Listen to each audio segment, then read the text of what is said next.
Level 1. You are 38 years old. You became a millionaire 8 days ago, and you have decided to tell absolutely no one. It's a Tuesday evening in early spring. You are sitting in a 10-year-old sedan in the driveway of an ordinary house on an ordinary street. The kind of street where every garage holds the same 3 or 4 kinds of car. The wire that cleared into your account last week, the one that made you worth a little over $2 million after a decade of building something out of nothing, has not changed a single visible thing about your life. The car is the same. The house is the same. The jacket you are wearing is the same one you wore when you had nothing. From the outside, on this street, tonight, you are exactly who you were a month ago. You sit in the car for a while before you go inside, and you let yourself feel the pull, because the pull is real and it is strong. There is a watch you have looked at online more times than you will admit. There is a German car that would sit in this driveway like a diamond in a coal bin. There is a part of you, the part that grew up with nothing and was overlooked for most of your life, that wants very badly to be seen now, to have the world finally understand that you made it. An older man named Robert, who took an interest in you years ago and who has more money than you will ever fully know, told you the first rule over lunch when he saw the deal coming. He said, "The day you start showing it is the day you start losing it." He did not explain. He just watched you, to see if you understood. You are sitting in the driveway now, understanding. This is the first thing nobody tells you about stealth wealth. The first thing is that the urge to be seen is the exact urge you have to kill first, because it is the most expensive impulse a newly wealthy person has. Every visible upgrade you make announces something to the world, and the world, once it knows, treats you differently in ways that all cost money. The neighbors recalibrate. The relatives recalculate. The price you are quoted goes up. The lawsuits, if they ever come, get larger. Visible wealth is not a reward you have earned. It is a signal you are broadcasting, and every person who receives it now wants a piece of what you have. The first move, the move almost no one makes, is to simply not broadcast. You go inside. You do not buy the watch. The next morning you drive the same car to the same office, and no one knows a thing. The verb at level 1 is blend. You blend into the ordinary world so completely that no one thinks to look at you twice. Blending at this level means killing the urge to be seen, and discovering that the ability to pass as unremarkable is the first and cheapest form of armor that money can buy. Level 2. You are 45. You have learned that wealth has a second language, spoken underneath the first one, and you have begun, very quietly, to speak it. It's a Saturday afternoon in autumn. You are at a lunch in a quiet club, the kind with no sign on the door. Across the table is a man your age, dressed in a plain gray sweater that cost more than most people's monthly rent, wearing a watch with no name visible on it that you happen to know costs as much as a car. To anyone on the street, the two of you look like ordinary middle-aged men having a sandwich. To each other, you are entirely legible. He clocked your sweater. You clocked his watch. Neither of you said a single word about either, and that silence is the whole point. This is the level where you discover quiet luxury, the world of things that are invisible to outsiders and unmistakable to insiders. The unbranded cashmere. The shoes recognized only by people who own the same ones. The watch that looks, to anyone who does not know, like nothing at all. That tells the small number of people who do know exactly where you stand. Your net worth is around $8 million now, and you have built a life that broadcasts nothing to the masses and whispers precisely to the few. You have an old acquaintance named Daniel who made his money around the same time you made yours, and Daniel chose the other path. Daniel bought the bright car and the loud watch and the house with the columns, and Daniel shows all of it. Daniel is, this year, genuinely happy, and you say nothing, because it is not your business, and because some part of you still envies how uncomplicated his joy looks. You will watch what happens to Daniel over the next 30 years. You will learn more from his road than from your own. This is the second thing nobody tells you about stealth wealth. The second thing is that real status at this level is not announced to everyone. It is whispered to the right people, and the whisper is far more powerful than the shout. The man shouting his wealth is performing for strangers whose opinion cannot help him. The man whispering it is communicating with peers whose recognition is the only recognition that actually moves anything. You are no longer dressing for the public. You are dressing for the dozen people in the world who can read what you are wearing, and you have learned that being illegible to everyone else is not a sacrifice. It is the entire advantage. You finish the sandwich. You walk out looking like no one in particular. The right person at the next table knew exactly who you were. The verb at level 2 is whisper. You whisper your wealth to the few who can hear it and stay silent to everyone else. Whispering at this level means trading the applause of strangers for the recognition of peers, and learning that the quietest signal reaches precisely the people who matter and no one who does not. Level 3. You are 52. You have begun, deliberately and methodically, to take your own name off the things that you own. It's a Wednesday morning in a lawyer's office on a high floor. You are signing the papers that move your house out of your name and into a trust, so that a stranger who looks up the property records, and anyone can look up the property records, finds a name that means nothing instead of a name that means you. Your cars are registered to a company. Your name is on less and less, and the less it is on, the safer you feel. Your net worth has crossed $40 million, and somewhere in the last few years your relationship to your wealth changed from hiding how it looks to hiding that it is yours at all. You learned this lesson the way people usually learn it, by being surprised. A few years ago, a contractor you were in a minor dispute with found out, through public records, exactly what you owned. And the number on his invoice changed accordingly. Daniel learned the same lesson harder. Daniel, whose name is proudly on everything, who wants the world to know what he has, got hit with a lawsuit that an opportunistic stranger filed precisely because a 30-second search showed there was money worth suing for. Daniel had made himself easy to find, and being easy to find, you are beginning to understand, is the same thing as being easy to take from. So you detach. The house, the cars, the boat you keep at a marina 2 states away, all of it sits inside structures that do not carry your name. You are not hiding from the law. You file everything. You pay everything. You are entirely clean. You are hiding from the casual searcher, the envious neighbor, the opportunistic plaintiff, the long-lost relative with a sudden need. Your name attached to an asset is a liability, and you have started, quietly, to peel the two apart. This is the third thing nobody tells you about stealth wealth. The third thing is that at this level, wealth stops being about what you display and becomes about what can be traced. The goal shifts from looking ordinary to being genuinely difficult to see. Anyone can dress down. That is the easy part, the costume. The harder part is structural, making sure that when someone goes looking through the records open to everyone, they cannot easily assemble a picture of what you have. The man who looks rich and owns nothing in his own name is far safer than the one who looks modest, but whose name sits on a dozen searchable deeds. Appearance is the first layer. Traceability is the second, and it matters more. You sign the last page. Your house is no longer yours, on paper. In every way that counts, it is more yours than ever. The verb at level 3 is detach. You detach your name from your possessions so that what you own cannot be easily traced back to you. Detaching at this level means understanding that visibility is not only about how you look, but about what can be found, and that the safest wealth is the wealth no record connects to your name. Level 4. You are 58. You have built an architecture around your money so deliberate that even a determined and well-paid searcher gets lost somewhere inside it. It's a Monday, and you are in a conference room with 3 advisors and a woman named Margaret, who runs what is now, quietly, a family office. On the whiteboard is a diagram of how you are structured, and it looks less like a person's finances than a map of a river delta.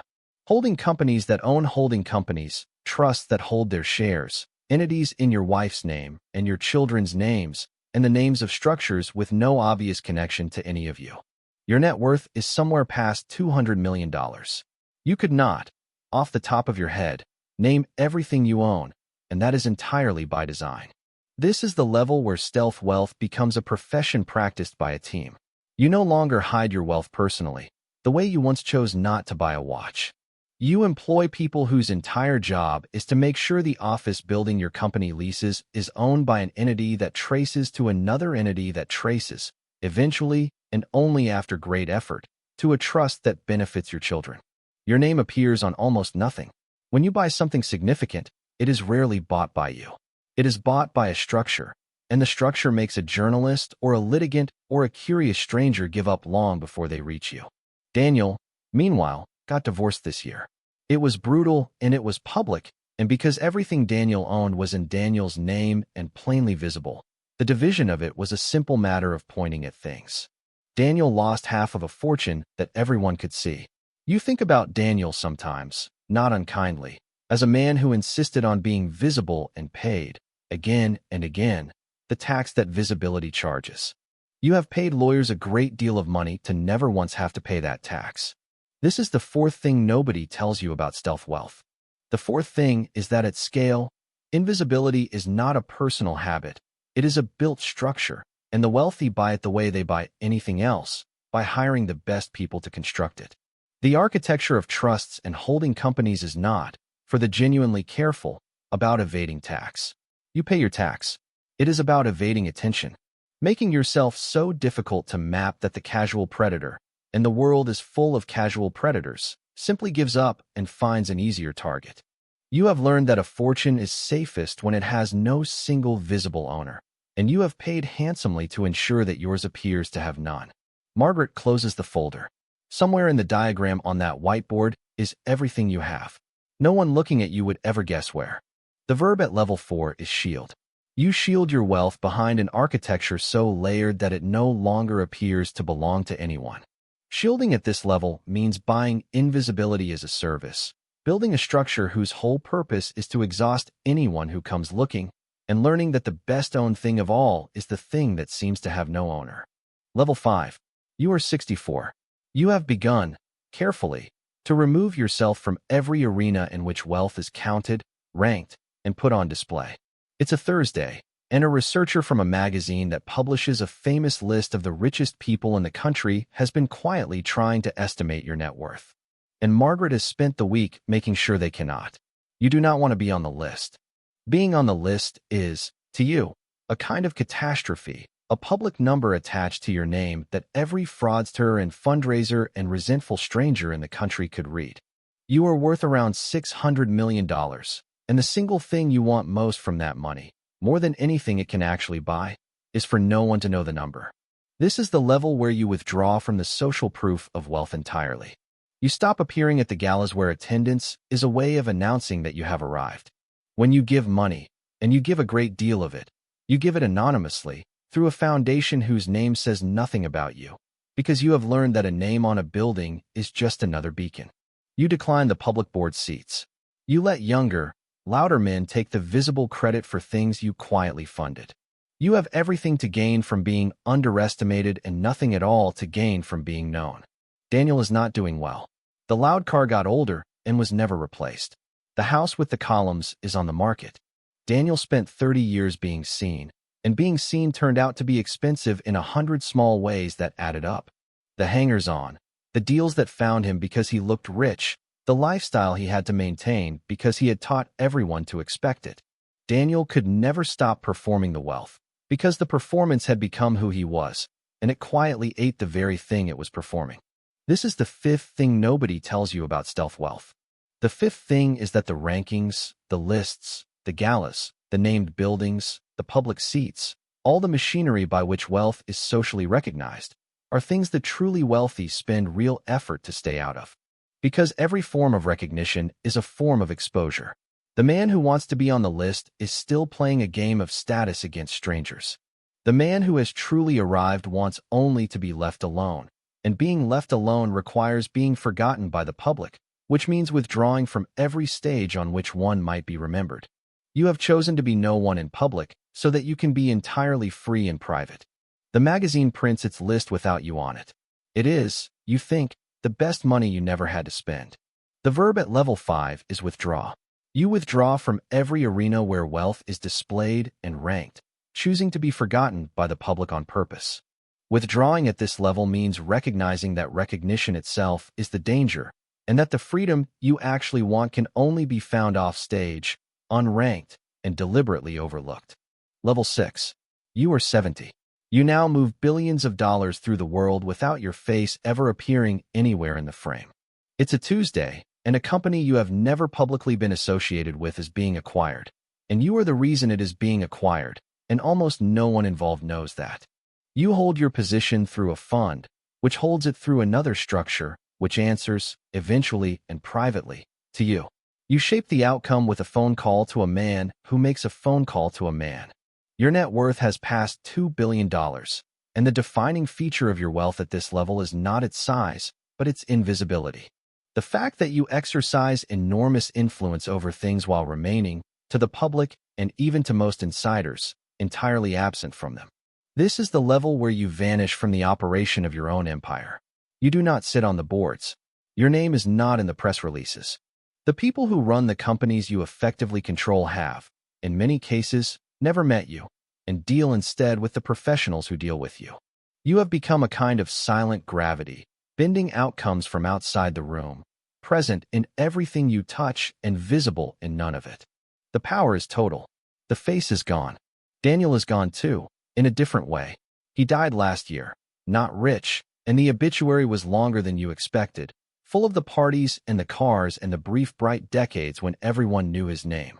You went to the funeral, quietly, in an ordinary suit, and no one there knew that the modest older man near the back was worth 1,000 times what the man in the casket had been at his peak. You thought about the two roads, his and yours, how completely the visible one had vanished, and how completely the invisible one had compounded. You left before the reception. No one noticed you had come. This is the sixth thing nobody tells you about stealth wealth. The sixth thing is that the highest form of power is exercised without a visible hand. And at this level you stop being a person who owns things and become a force that quietly moves them from outside the frame. The visible owner can be pressured, sued, targeted, blamed, replaced. The invisible one cannot even be found to be any of those things. To act through others, to own through structures, to influence through proxies, is not a limitation but the highest expression of control, because the hand that cannot be seen cannot be stopped. You are everywhere in your empire. You are nowhere in the picture of it. The acquisition closes. Your name appears in none of the coverage. You read about your own victory like a stranger reading about someone else. The verb at level 6 is vanish. You vanish from the visible operation of your wealth, exercising power through others while remaining outside every frame.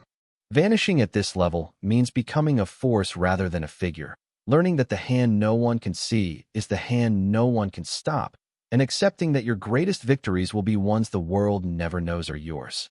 Level 7. You are 77. You are one of the wealthiest people in the country, and almost no one alive outside a tiny circle knows your name. It's a Sunday evening, and you are sitting on the porch of a house that is large but not grand, on land held by a structure that traces to no one. Watching the light go down over fields you own through a name that is not yours. You are worth more than $11 billion. There is no public record of it. You are on no list. The people in the town nearby know you as a pleasant, quiet, older man who keeps to himself. And not one of them has any idea that he could buy the town, the county, and most of what they can see to the horizon without noticing the cost. A young founder reached out last month, through 3 intermediaries, the way you once reached toward Robert. He had heard, in the careful way these things are heard, that there was a quiet man worth talking to, and he wanted the thing you can now give, which is not money but the knowledge of how to keep it, how to hold it without being held by it, how to disappear. You met him in a place with no sign on the door. You told him the first rule. The day you start showing it is the day you start losing it. You watched him to see if he understood. He is sitting somewhere tonight, beginning to. This is the 7th thing nobody tells you about stealth wealth.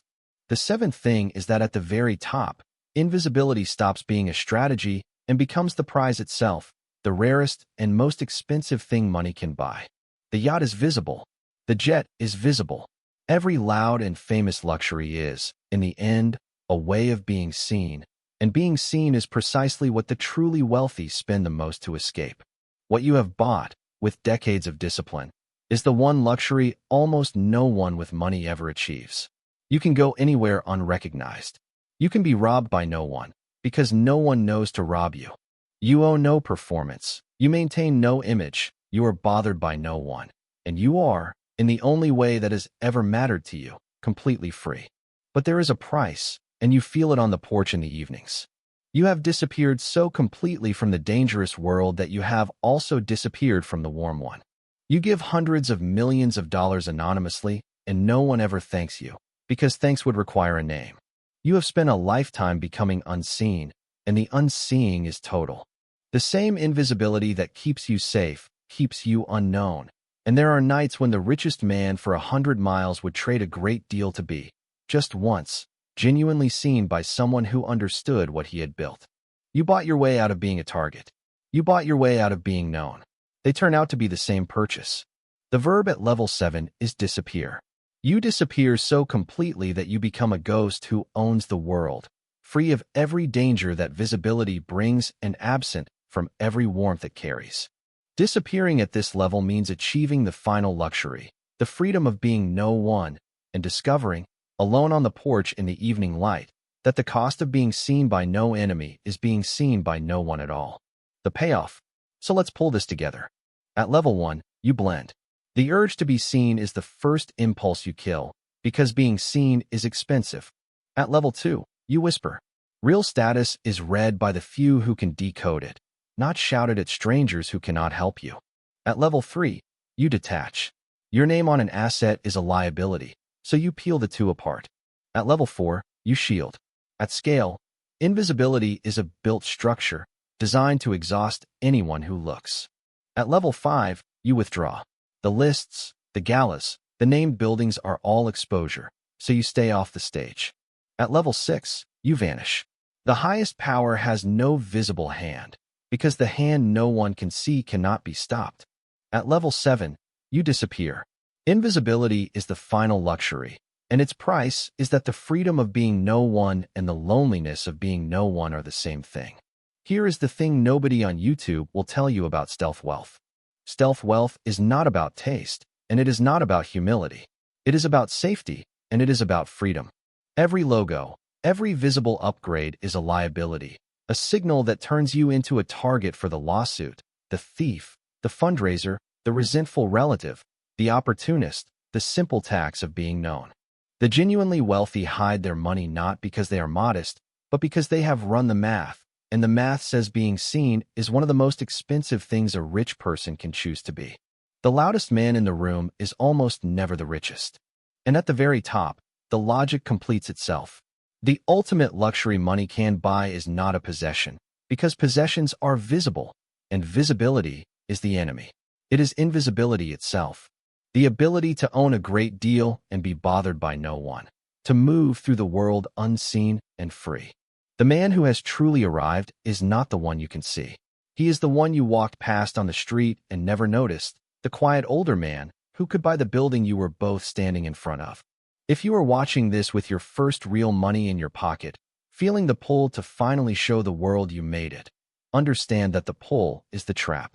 The people you would impress cannot help you, and the people who can help you are not impressed by what you wear. Spend the next decade being underestimated. It is the cheapest advantage you will ever have. If you are watching this already wealthy and already hidden, the message is gentler. You have bought your safety and your freedom, and they are real.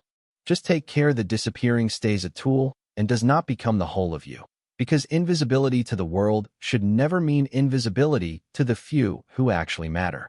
Somewhere right now, a man who became a millionaire 8 days ago is sitting in an ordinary car in an ordinary driveway, feeling the pull to buy the watch that would announce to the world that he has finally arrived. He does not yet know that the urge he is feeling is the most expensive one he will ever have, that the watch is not a reward but a beacon, and that the older man who told him the day you start showing it is the day you start losing it was handing him the first rule of a discipline that could carry him, quietly and unseen, further than he can imagine. He thinks wealth is something you display. He is about to learn that the realest wealth is the kind no one can see. The ladder has 7 levels. The first one and the last one share the same secret, that the goal was never to be seen as rich. And almost no one believes that until they have climbed all 7 and arrived, alone and free and invisible, at the top. If this video changed how you think about money, hit subscribe. We have more videos like this on the channel, each one breaking down a different path that wealth takes through what people show, what they hide, and the quiet ways the truly rich stay invisible. See you in the next one.